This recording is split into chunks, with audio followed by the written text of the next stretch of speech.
Luto muna tayong alamang at maraming order. Kita mo naman, Nakati na shield.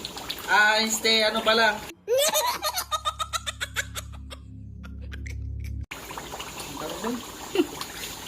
Ano nga tawag dun mga idol? Yung immortality. Sana all. Ay kay, pag hindi ka naman talaga nag-immortality kay, matatapos mo man lang magluto. Luto ka din. Mabintilamsi ka ng mantika.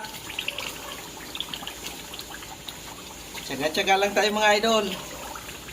Ganun talagang buhay. Kailangan magsipag. Papasok na lang bukas. Napag-utusan pa ni Mrs. magluto ng alamang. Aray ko!